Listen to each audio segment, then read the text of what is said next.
If you're over 60, the first minutes after waking may be the most dangerous time for your heart. Not because of what you eat or how much you exercise, but because of how you get out of bed. Today I'll explain the physiology behind the morning cardiovascular surge, why older adults are uniquely vulnerable, which common morning behaviors raise risk, and the evidence-based routine you can use to protect the heart. Why mornings are a high-risk window. First, the biology. Human cardiovascular function follows a circadian rhythm. In the early morning there is a coordinated rise in sympathetic activity and stress hormones, cortisol, epinephrine and norepinephrine, that elevates heart rate, vascular tone, and blood pressure. This dawn surge correlates with a peak in acute coronary syndromes and strokes in the first 4 to 6 hours after awakening. Simultaneously, after an overnight fast and sleep, blood volume is usually slightly reduced and arteries, especially in older adults, are stiffer. Combine a hormonal pressure surge with reduced volume and stiffer vessels, and you have a vulnerable myocardium facing increased shear forces and prothrombotic conditions in the morning.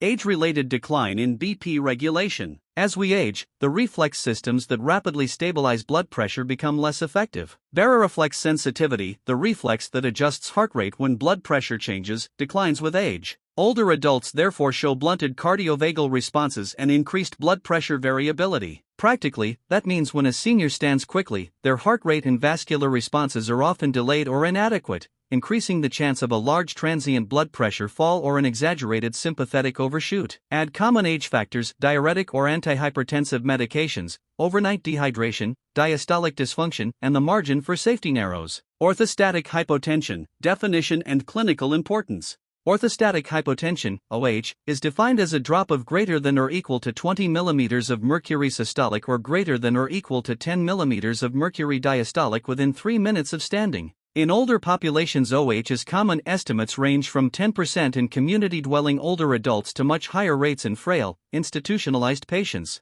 OH is not just feeling lightheaded. It's associated with syncope, falls, cognitive impairment from recurrent hypoperfusion, and increased cardiovascular and all-cause mortality. For seniors, OH frequently presents in the morning when they rise from bed, the exact period when the heart is simultaneously exposed to the morning hormonal surge. The dangerous morning combination. Now imagine the sequence. You wake, your cortisol and catecholamines rise, you're mildly dehydrated, arteries are stiffer, then you bolt upright and gravity pools blood in the legs. Because baroreflexes are blunted, cerebral perfusion can fall and the heart may experience ischemic stress. If an atherosclerotic plaque is present, increased shear and procoagulant activity in the morning can precipitate plaque rupture or thrombosis. Other common morning triggers: immediate vigorous exercise, abrupt temperature change in the shower, gulping coffee on an empty stomach, each add acute autonomic or hemodynamic stress that can push a vulnerable heart over the edge. Morning habits to avoid. Based on physiology and clinical data, avoid these risky morning behaviors. Jumping out of bed and standing immediately. Immediate high-intensity exercise, sprinting, heavy lifting, right after waking. Skipping hydration, standing dehydrated increases OH risk. Sudden extreme temperature exposure, very hot or very cold showers, that provoke sharp autonomic shifts. Eating a very large, high-carbohydrate breakfast at once, postprandial hypotension risk. Putting on tight garments only after standing, this may miss the window where pooling occurs.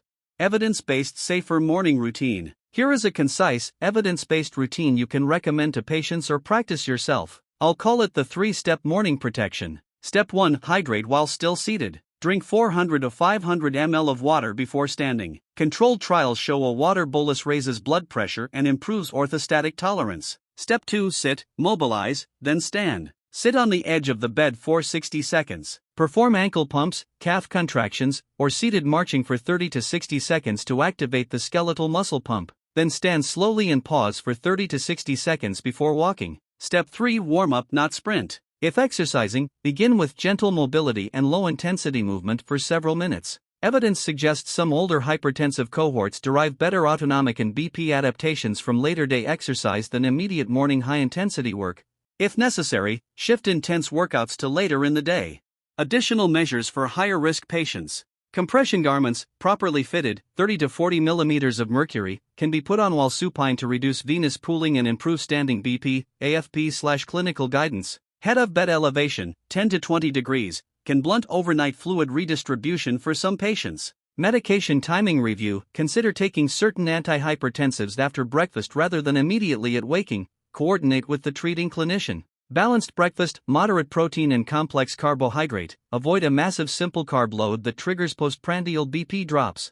In summary, the early morning is a biologically vulnerable time for the heart, and in adults over 60, sudden rises in abrupt activity can produce dangerous blood pressure swings and sympathetic stress. The solution is simple, low-cost, and evidence-based. Hydrate first, mobilize while seated, then stand slowly and warm up. These steps reduce orthostatic stress, blunt harmful morning surges, and are practical to implement tomorrow morning. If you work with older patients, share this routine. If you're over 60 yourself, try it tomorrow. It could reduce dizziness, prevent a fall, and protect your heart.